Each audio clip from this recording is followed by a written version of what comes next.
A truck with barred windows, weaving past abandoned villages for hours on end, arrives at its destination after crossing a rattling log bridge. Once inside the converted orthodox monastery, built of whitewashed brick and now adorned with coils of barbed wire, prisoners realize that they are not here for a temporary stay. They are surrounded by a dense forest in the Vologda region of Russia, about halfway between Moscow and the Arctic Circle. Welcome to Pyatak Prison, Fire Island, Russia. On this island in the middle of Lake Novozero, the prison buildings occupy almost the entire surface area. It is said that the island's edges are entirely contained by two concentric sets of walls, with watchtowers at every corner. Armed guards and police dogs roam the perimeter, ensuring no one can escape the prison. The prisoners here are the most dangerous in the country, and they are reminded of their insignificance by the graves in a small village graveyard near the prison. Inmates whose bodies are unclaimed are buried here under markers bearing serial numbers instead of names. It is a stark reminder that their time here will only end when they die. The only way in and out of Fire Island is either on foot, along a narrow wooden bridge, or by a prison boat. Even if inmates can climb both sets of walls and evade the guards and their German shepherds, they would still have to swim to shore in icy waters. Alternatively, running the length of the wooden bridge while wardens take an easy aim from the watchtowers is also not a feasible option. The prison is surrounded by the picturesque Lake Novozero, also known as White Lake, one of Russia's most beautiful sceneries. However, despite its beauty, this lake is known to be a treacherous and unforgiving environment. If somehow an inmate manages to escape the prison, they would still have to survive a trek of kilometers in the harsh climate and unforgiving environment. It is no surprise that nobody has ever escaped from Pyatak prison, which remains Russia's most terrifying prison. In this prison, the authorities employ a weapon of utmost severity to break the spirits and punish the convicts: ruthless isolation.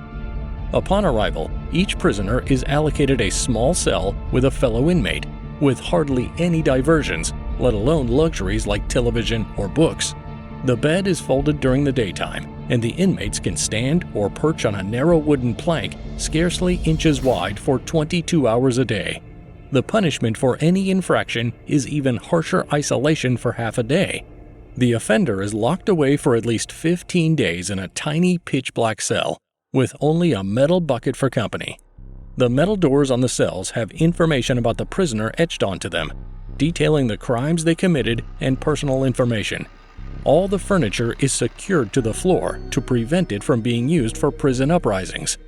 The surveillance cameras work around the clock, and to avoid direct confrontation with inmates, the guards communicate with them through intercom systems.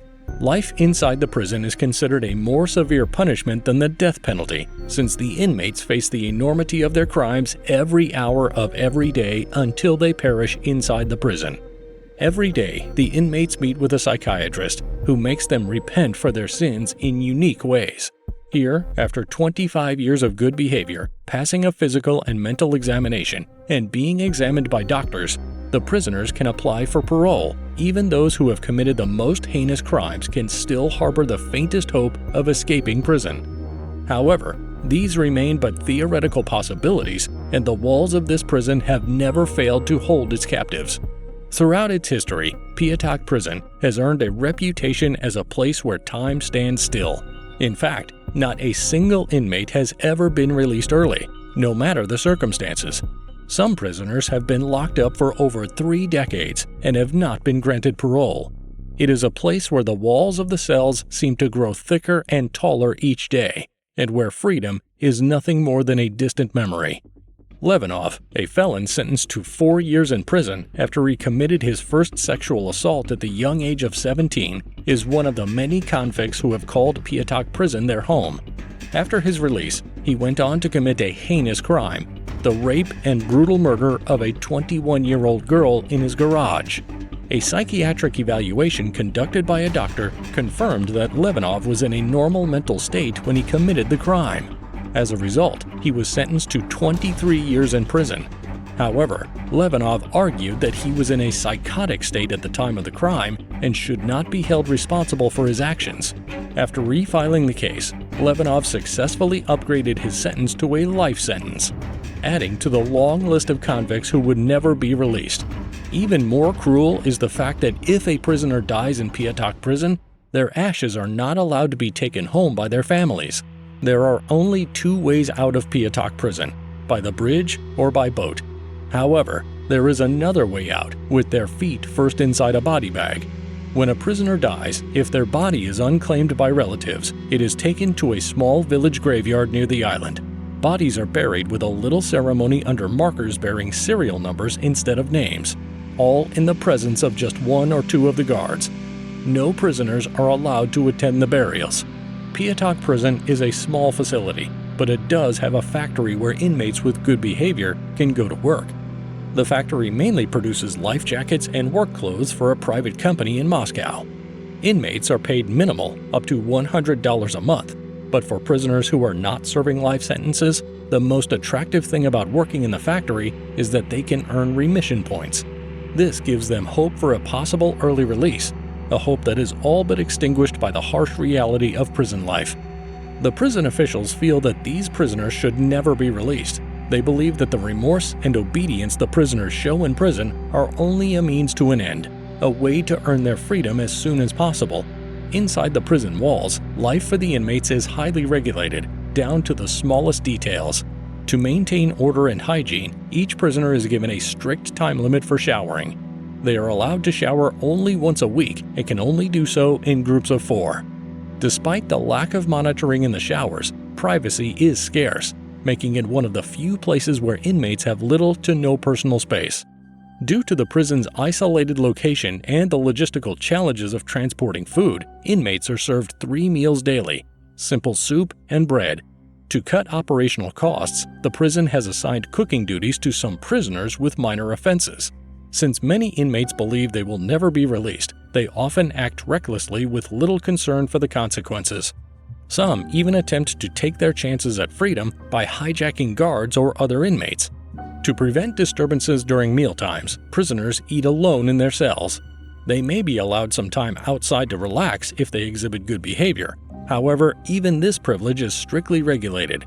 Prisoners are only permitted to spend time in small, open-air courtyards measuring just 5 square meters. The walls surrounding these courtyards are made of brick, and barbed wire is strung overhead.